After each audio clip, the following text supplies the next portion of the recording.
Alhamdulillahirabbil alamin. Wassalatu wassalamu ala asyrofil anbiya'i wal mursalin wa ala alihi wa sahbihi ajma'in. Amma ba'du. Pertama-tama marilah kita panjatkan puji syukur kita atas Allah Subhanahu wa taala, yang mana di siang hari yang cerah ini kita masih dapat berkumpul bersama dalam rangka mendekatkan diri kepadanya. Tak lupa salawat dan salam semoga senantiasa tercurah kepada junjungan kita Nabi besar Muhammad SAW beserta keluarga, sahabat, serta pengikutnya yang senantiasa kompeten dari zaman.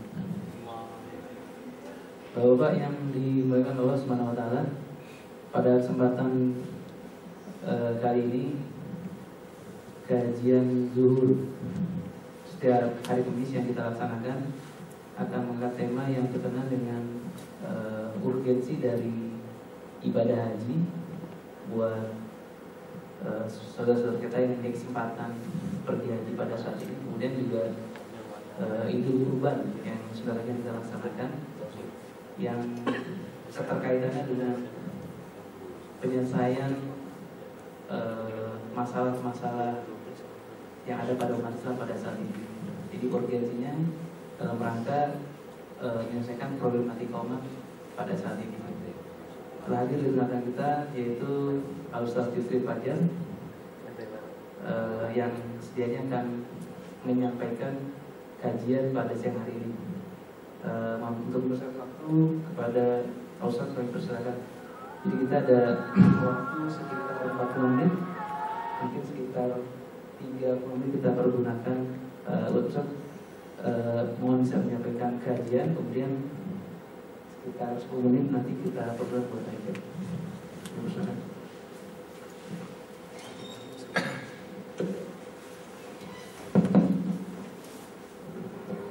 Bismillahirrahmanirrahim. Assalamualaikum warahmatullahi wabarakatuh. Waalaikumsalam warahmatullahi wabarakatuh. Innal hamdalillah nahmaduhu wa nasta'inuhu wa nastaghfiruh wa na'udzu billahi min shururi anfusina wa min sayyiati a'malina. May yahdihillahu fala mudilla lahu wa may yudlil fala hadiyalah. Asyhadu an la ilaha illallah wahdahu la syarika lahu wa asyhadu anna Muhammadan abduhu wa rasuluh. Allahumma salli wa sallim wa barik ala nabiyyina Muhammad wa ala alihi wa ashabihi wa man tabi'ahum ila yaumiddin. Ya ayyuhallazina amanu taqullaha haqqa tuqatih wa la tamutunna illa wa antum muslimun. Al-ahya sadaqallahu al-azim. Bapak-bapak yang dimuliakan oleh Allah Subhanahu wa taala, sama-sama marilah kita sama-sama memanjatkan segala puja dan puji syukur kepada Allah Subhanahu wa taala atas segala nikmat yang telah diberikan kepada kita semuanya. Salawat dan salam tercurah kepada junjungan kita Nabi besar Muhammad sallallahu alaihi wasallam beserta keluarga, sahabat dan orang-orang yang hingga kini tetap istiqomah di jalannya. Alhamdulillah pada hari ini kita bisa berkumpul dalam kajian rutin, ya, kajian Islam Zuhur Indosat, mengangkat tema tentang ibadah haji dan Idul Kurban dalam menjawab problematika umat. Ya, ini tema ini sangat menarik. Ini juga terkait dengan kondisi bangsa kita hari ini yang dirundung musibah yang beruntun, ya. Nah, oleh karena itu kita mungkin agak sedikit bicara tentang bagaimana keterkaitan ibadah haji yang sedang dilaksanakan oleh saudara kita di Mekah dan kemudian aspek yang berhubungan dengan pelaksanaan Idul Kurban. Dan kalau kita melihat bahwa haji yang dikehendaki oleh Allah Ta'ala adalah haji yang mabrur, dari kata albir, ya. Albir itu baik. Oleh karena itu sesungguhnya posisi haji itu bukan hanya ketika kita menjalankan ibadah haji semuanya selesai di situ saja. Sesungguhnya ini terkait dengan kehidupan kita setelah kita pulang dari haji. Makanya diharapkan oleh Allah menjadi haji yang mabrur. Nah, sementara kita sering melihat orang-orang yang pergi ke Mekah itu semua terkaitnya hanya dalam proses pelaksanaan ibadah haji. Kemudian setelah itu bagaimananya mereka tidak mengkaitkan, ya. Nah, oleh karena itu aspek-aspek pelaksanaan ibadah haji itu kemudian Allah kaitkan juga dengan Idul Kurban. Ya, karena di sini nilai lebihnya bahwa orang yang sedang melaksanakan haji ini punya perhatian terhadap orang lain. Ya, oleh karena itu kalau orang katakan ibadah haji itu adalah ibadah yang berhubungan dengan hablum minallah dan hablum minannas, ini sangat tepat sekali. Ya, karena di dalam Islam tidak ada ibadah yang berdiri sendiri. Semuanya terkait dengan dua aspek itu, yaitu hablum minallah dan hablum minannas. Sejak sholat, puasa, zakat, haji itu ada dua nilai, yaitu hablum minallah dan hablum minannas. Nah, seringkali kita memahami ibadah itu hanya sekedar untuk mendapatkan pahala. Ini pemahaman yang tidak tepat ya. Kalau orang berangkat haji ingin menghapuskan dosa, ingin mendapatkan pahala, kemudian pulang dari haji, kemudian penyakit yang lamanya kambuh lagi, nanti hapuskan lagi di Mekah. Nah, ini kurang tepat ya. Karena persepsi kita itu lebih cenderung amal-amal yang kita lakukan hanya ibadah ansih, ibadah ritual, hanya untuk mengharapkan pahala, tidak terkait dengan perilaku. Oleh karena itu, ibadah haji yang berkaitan Idul Kurban ini akan meminta kepada kita sesungguhnya haji itu juga berkaitan dengan memperbaiki masyarakat, memperbaiki umat. Artinya, bagaimana seorang yang melaksanakan haji itu punya perhatian besar terhadap umat. Nah, Idul Kurban itu adalah lambang, simbol daripada perintah Allah agar orang-orang yang berhaji itu dan semua masyarakat pada waktu itu untuk memperhatikan satu dengan yang lainnya. Ini esensinya. Nah, oleh karena itu, ketika orang pulang dari haji, sesungguhnya dia menjadi rahmat buat orang lain. Yang dilakukan adalah kebaikan, bukan kerusakan, bukan keburukan. Nah, dengan perintahnya kita melaksanakan Idul Kurban, ya, di situ ada nilai-nilai yang Allah perintahkan kepada kita bahwa ternyata ada orang lain yang lebih susah daripada kita, yang tidak mampu melaksanakan ibadah haji, yang mesti kita perhatikan. Makanya ulama sekarang sangat prihatin kalau orang berkali-kali naik haji sementara masyarakatnya terlantar. Ya. Makanya sekarang ada wacana haji itu hanya sekali saja lah. Ya, sementara dananya dialihkan untuk memperbaiki umat. Ya. Nah, tapi memang orang kalau sudah pergi haji senang sekali untuk balik lagi gitu. Nah, sementara dia tidak melihat aspek-aspek keumatan di mana ada kondisi umat yang perlu perhatian dengan keberkahan rezeki yang Allah berikan kepada orang yang sudah naik haji. Maka diminta ya oleh Allah agar memperhatikan orang lain. Itulah esensi Idul Kurban. Sehingga simbolisasi itu Allah simbolkan di dalam wujud perilaku Nabi Ibrahim. Di dalam segala tingkah lakunya sangat prihatin tentang kondisi keumatan. Bertepatan dengan pada hari ini kita dilanda musibah ya berkali-kali sejak tsunami ya. Nah, ini memang Allah telah memperingatkan kepada kita, unzur kaifa nusarriful ayati summa yasdifun. Kata Allah, sudah berkali-kali aku memperlihatkan kekuasaanku di muka bumi ini, summa yasdifun. Tapi kenapa kamu tetap berpaling? Dalam surat Al-An'am ayat 24-26 Allah katakan ya, sudah berkali-kali aku peringatkan kepada kamu tentang kekuasaanku, tapi kenapa kamu tidak menghiraukan peringatanku? Mestinya sejak tsunami sampai tsunami lagi di Mentawai, pemerintah kita sudah menyadari terhadap esensi musibah yang Allah berikan kepada masyarakat kita. Karena Allah perintahkan kepada kita agar ketika kita mendapat musibah, kaitkan dengan Allah. Allazina iza asobathum musibah qalu inna lillahi wa inna ilaihi rajiun. Yang jika orang-orang ditimpa musibah mereka mengatakan qalu inna lillahi wa inna ilaihi rajiun. Kami ini berasal dari Allah, akan kembali kepada Allah. Musibah apapun yang terjadi di dalam masyarakat kita harus kita cerna, harus kita analisa menurut pandangan Allah dan Rasulnya. Kalau sekarang orang banyak bicara musibah berkaitan dengan teori-teori ilmiah, ya, tidak mengaitkan dengan Allah yang memiliki alam ini, yang menggerakkan musibah itu. Inilah problem kita, problem umat sekarang itu adalah aturan-aturan Allah itu dijauhkan dalam kehidupan kita. Padahal musibah itu juga diakibatkan oleh kita tidak memenuhi hukum-hukum Allah di dalam kehidupan kita.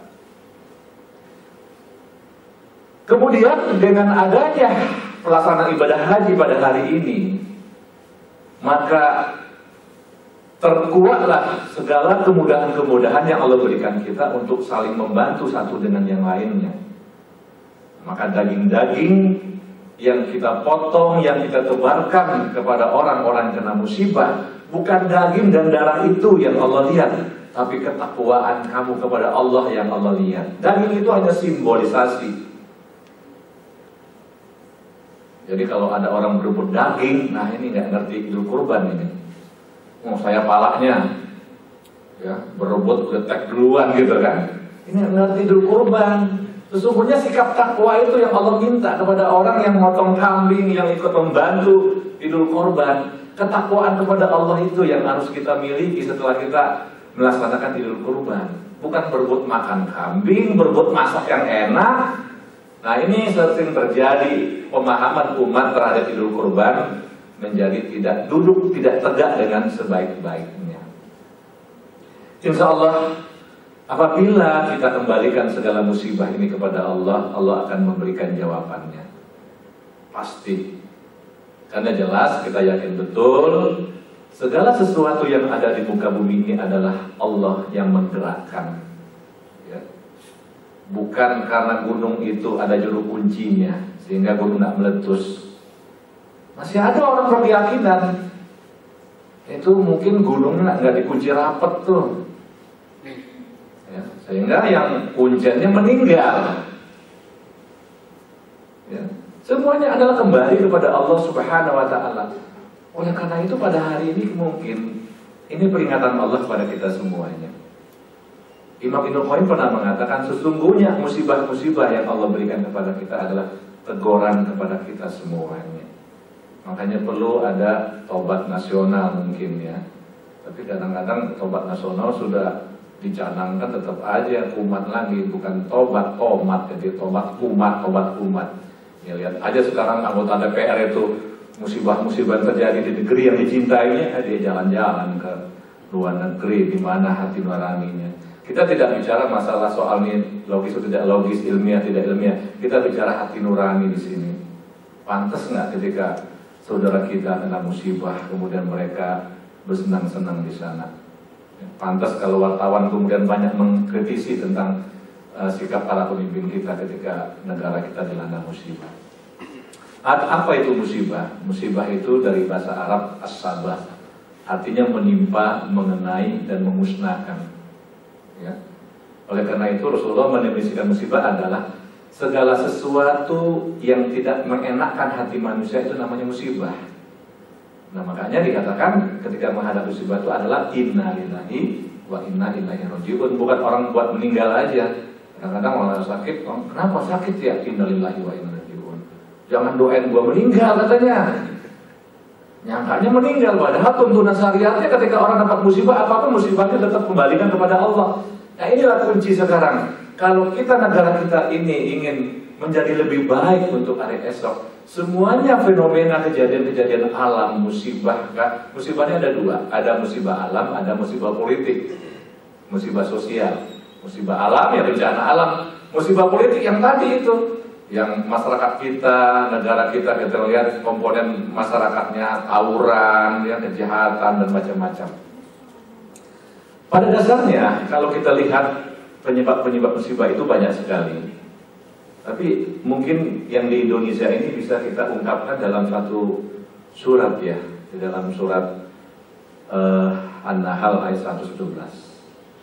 Wa daraballahu masalan qaryatan kanat aminatan mutmainnah ya'tiha rizquha ragadan min kulli makan fakafarat bil anhumillah fa'azaqaha Allahu libasal ju'i wal khaufi bima kanu yasnaun. Mungkin pemerintah kita, pemimpin kita boleh melihat ayat ini. Ya, Allah telah memberikan perumpamaan di suatu negeri yang aman tentram tadinya. Kemudian rezekinya melimpah ruah, datang dari segala arah. Indonesia ini kan negeri yang kaya ini, melimpah ruah kekayaan alamnya, aman dan tentram. Tapi karena mereka masyarakatnya mengingkari nikmat-nikmat Allah, aku berikan musibah kelaparan dan musibah ketidakamanan agar mereka kembali kepada Allah. Ayat ini sebenarnya berhubungan dengan Mekah. Mekah itu adalah negeri yang aman dulu. Kemudian rezekinya datang dari mana-mana. Karena di Mekah itu musim haji itu banyak sekali orang-orang berkunjung ke Mekah, sehingga ini tempat menjadi media perdagangan. Tapi karena masyarakat Mekah waktu itu menentang hukum-hukum Allah, ya, padahal mereka telah diberikan banyak nikmat oleh Allah, Mekah itu diberi musibah dalam satu situasi dan kondisi. Nah, ayat ini kemudian menjadikan sebuah landasan bagi kita. Sesungguhnya Indonesia ini adalah negara yang kaya raya, yang banyak hasil alamnya, tapi sayang masyarakatnya tidak pandai-pandai mensyukuri nikmat Allah Subhanahu wa taala. Maka musibah itu datang. La in sakatum la azidanakum wa la in kafartum inna azabi lasyadid. Ini jelas kalau kita pandai bersyukur akan ditambah itu nikmat. Tapi kalau kamu tidak pandai bersyukur, inna azabi lasyadid, azabku sangat pedih. Ini teguran-teguran Allah kepada kita karena bangsa kita tidak pandai bersyukur kepada Allah. Begitu kayanya alam ini. Ya. Saya kira salah satu kunci ibadah, ya, Umar Abdul Aziz pernah mengatakan, di antara ibadah-ibadah yang paling tinggi nilainya itu adalah bersyukur kepada Allah. Karena orang-orang yang besar pandai bersyukur kepada Allah selalu dekat dengan Allah dan mau melaksanakan aturan-aturan Allah tersebut. Nah, oleh karena itu, kalau kita masih menafikan hukum Islam di negara ini, menolak hukum Islam, musibah itu akan berlanjut terus. Ya, karena tidak mau mengikuti aturan Allah Subhanahu wa taala. Nah, oleh karena itu, pada dasarnya kita kembalikan kepada diri kita. Apakah kita sudah benar bersyukur belum kepada Allah Subhanahu wa taala atas nikmat terhadap bangsa kita sekarang ini? Islam sebagai aturan hidup sudah diberikan. Alam yang kaya raya milik Allah ini sudah diberikan kepada kita. Sesungguhnya subjek daripada alam ini Allah katakan huwallazi khalaqa ma fil ardi jami'an. Sesungguhnya apa yang ada di bumi ini aku berikan untuk kamu manusia. Jadi subjek alam ini manusia. Adanya kambing buat siapa? Buat manusia. Adanya pohon buat manusia. Adanya alam buat manusia. Tapi kenapa kamu tidak pandai bersyukur? Abi ayyi ala bi rabbikuma tukadziban. Allah tanya tuh. Sekecil-kecil Allah tanya. Nikmat Allah mana lagi yang kamu dustakan? Banyak sekali ayat itu ditegur. Ini menegur hati kita supaya pandai-pandai bersyukur nikmat Allah. Ternyata bangsa ini tidak. Hukum Allah diabaikan. Ini diantara penyebab musibah. Kemudian yang kedua, penyebab musibah yang kedua itu ada karena ulahmu perbuatan manusia. Zoharul fasadu bima kasabat aydin nas. Telah nampak kerusakan di darat dan di laut karena ulah tangan manusia. Rum ayat 41. Ya, kalau hutan-hutan ditebangi, jelas akan terjadi banjir bandang. Ya. Nah, kemudian yang ketiga apa? Karena dosa-dosa manusia. Dosa-dosa manusia itu penyebab turunnya musibah. Tapi sayang kita jarang mengaitkan antara dosa dengan musibah. Apa di antara musibah itu adalah dosa-dosa, kata Rasulullah, adalah dosa perzinahan. Kata Rasulullah, apabila telah marak perzinahan di satu negeri, tunggu musibah yang aku ratakan kepada masyarakatnya. Ini buktinya, di masyarakat kita ini perzinahan sudah menjadi hal yang umum. Perselingkuhan, perzinahan di mana-mana, ya, pornografi di mana-mana. Inilah di antara penyebab-penyebab yang harus kita sadari di antara datangnya musibah itu kepada diri kita. Insya Allah kalau kita kembalikan semuanya kepada Allah, ya, seperti yang dikatakan oleh Allah, allazina asobathum musibatun qalu inna lillahi wa inna ilaihi raji'un. Setiap musibah kita harus kembalikan kepada Allah. Pakai kacamata Allah melihat musibah itu. Jangan kacamata akal kita saja, logika kita. Oh, karena hujan yang curahnya besar. Oh, karena memang ini tempat patahan gempa. Ujung-ujungnya siapa yang menggerakkan gempa? Ya Allah juga. Kembalilah kepada Allah semuanya dalam melihat semua kehidupan. Sesungguhnya orang bersahadat, konsekuensi logisnya adalah mengembalikan semua asal kepada Allah Subhanahu wa Ta'ala. Itulah tanda orang-orang yang bersahadat dengan benar. Nah, oleh karena itu, esensi haji yang kita lihat pada hari ini adalah bagaimana semakin besar kuota haji bagi orang Indonesia, semakin mereka menjadi orang memperbaiki bangsa ini, memperbaiki umat ini. Idul Kurban adalah simbol saja daripada kepedulian seorang haji, kepedulian masyarakat terhadap orang lain. Simbol-simbol ini yang ditangkap, bukan memperebutkan daging kurban, tapi memperebutkan nilai takwa itu yang melekat di dalam diri kita, sehingga kita mendengarkan ayat-ayat Allah, sam'an wa ta'atan, kami dengar dan kami taati ya Allah. Ini kunci daripada segala-galanya untuk mengaitkan ibadah haji dan Idul Kurban, merubah kondisi umat menjadi lebih baik. Mungkin itu saja, karena waktu kita sedikit. Silakan kalau memang ada tanya-jawab. Baik, terima kasih pada Pak yang telah menyampaikan kajian berkaitan dengan ibadah haji dan Idul Kurban dalam kaitannya pada problematika umat Islam. Bagi rekan yang ada pertanyaan, kami persilakan mungkin pertanyaannya.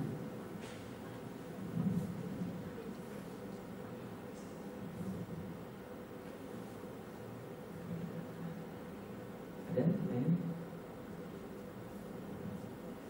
Terkait dengan fikih, Ustaz. Ya. Mengenai arisan kurban itu, Ustaz. Ya. Nah, itu gimana, Ustaz?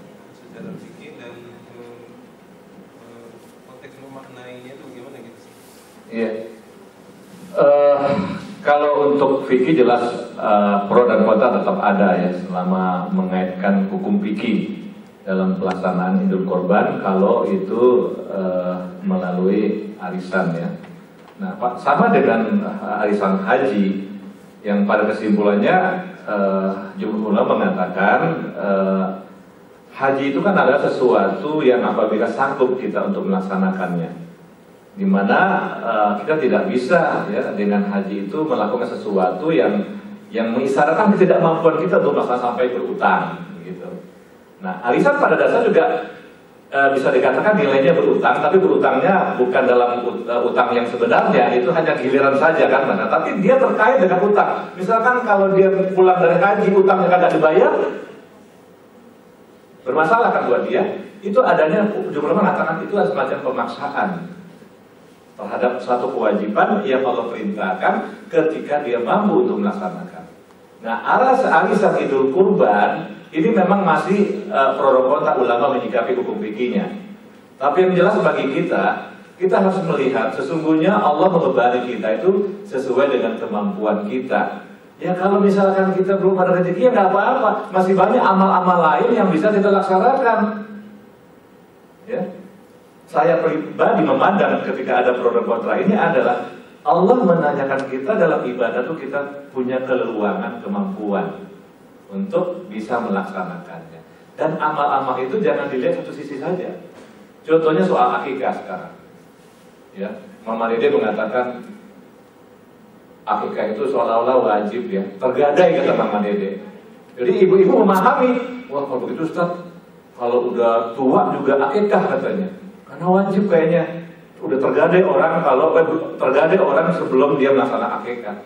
Saya kira kita harus melihat konteksnya. Sesungguhnya akikah itu sendiri juga adalah sunnah muakkadah, sunnah yang sangat dianjurkan, bukan wajib. Nah, oleh karena itu tidak boleh gulul dalam hal ini menyikapi suatu syariat ya. Harus sesuai dengan ketawazunan, keseimbangan, termasuk juga kemampuan kita. Saya kira yang paling baik adalah menabung saja secara pribadi untuk bisa mendapatkan seekor kambing atau seekor kerbau. Ya, karena arisan itu juga menyangkut utang piutang kan. Kalau dia belum dapat kan gitu kan. Apalagi sekarang arisan itu ada fenomena ketika orang dapat uangnya itu dibeli sama orang lain. Ibu dapat arisan nih, saya beli deh, saya tambahin nilainya. Ini udah bisnis sekarang arisan ini. Ya. Nah ini seperti itulah gambaran yang kita lihat di masyarakat. Banyak hal-hal yang tidak sesuai pada dasarnya. Itu menurut saya. Silakan ya, Pak.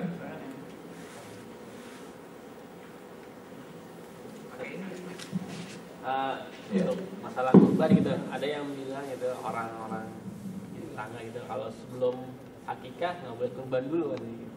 Atau ada yang bilang seperti itu. Makanya dia khawatirkan seperti tadi Ustaz ngomong. Iya. Jadi sebelum akikah tidak boleh kurban. Nas mengatakan dalam ibadah itu kan semua dilarang. Ibadah mahdoh ya, kecuali ada perintahnya. Nah, oleh karena itu kita tidak boleh membuat sebuah tata cara ibadah yang tidak ada nas yang memerintahkannya. Ya jelas kan nggak ada terkaitan antara akikah yang kita laksanakan dengan kurban yang kita akan laksanakan, tidak ada terkaitan. Ya. Nah ini kadang-kadang masyarakat ilmunya katanya yang banyak. Katanya begitu. Dari mana sumbernya nggak tahu. Nah ini makanya berilmu sebelum beramal. Ini kuncinya. Nah, masyarakat sekarang enggak.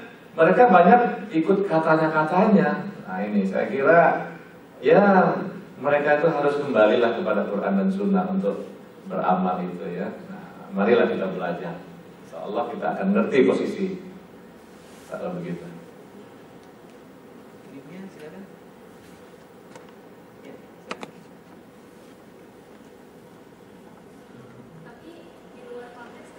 Enggak apa-apa.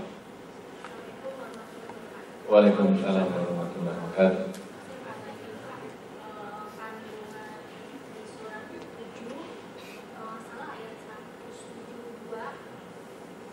Yang isinya sebelum manusia diberikan ke ibunya itu mengadakan perjanjian sama Allah. Itu sih bahwa mengakui bahwa Allah adalah Tuhanmu. Nah itu menurut Bapak bagaimana? Karena teman pernah ada yang berdebat, berarti kita pernah ketemu sama Allah dong. Sebelumnya kayak gitu Pak. Semua dilarang. Ibadah mahdoh setelah berkomunikasi kita di alam arwahnya, alam roh itu apa? Allah mengatakan kepada kita, bukankah aku ini Tuhanmu? Bala syahidna, ya kami mempersaksikannya. Nah sebenarnya terkaitan ayat ini sebenarnya adalah substansinya. Manusia itu sudah diberikan bahan untuk meyakini adanya Allah. Itu esensinya seperti itu. Manusia sudah bersaksi tentang keberadaan Allah di alam ketika dia belum lahir ke muka bumi. Nah kemudian Allah mewujudkan persaksiannya dalam bentuk perjanjian, yaitu syahadat yang diucapkan oleh seorang muslim.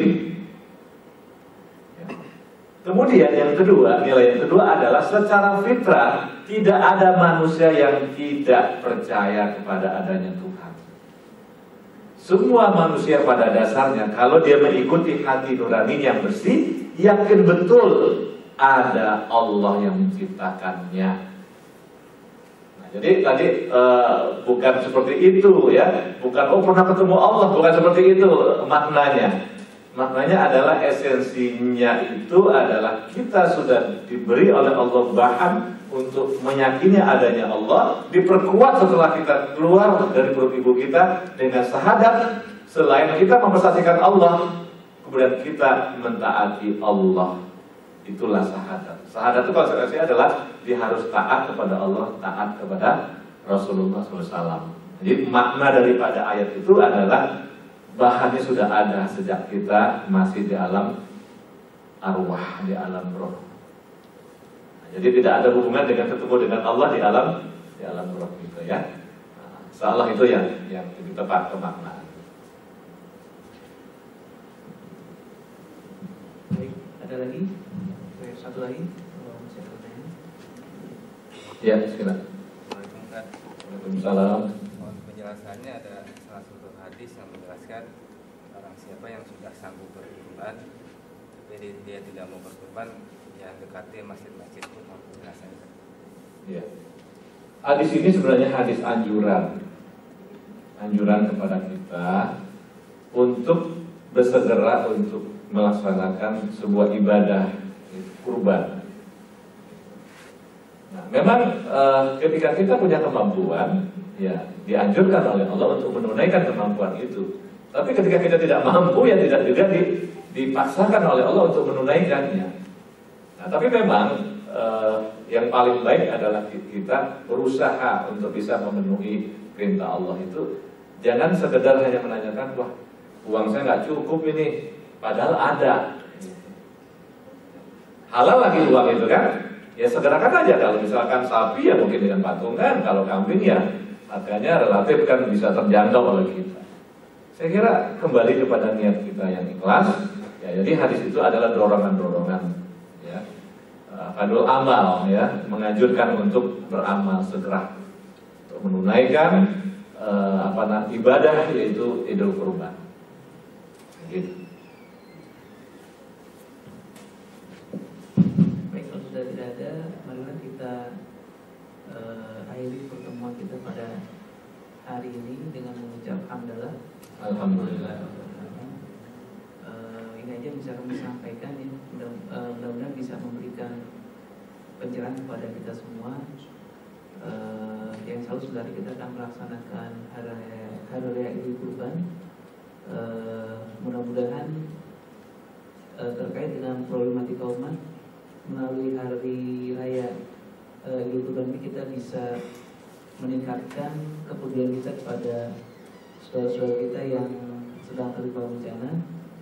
Kemudian bagi kita mudah-mudahan dengan adanya bencana di sekitar kita bisa memberikan pelajaran buat diri kita untuk semakin mendekati kepada Allah Subhanahu wa taala.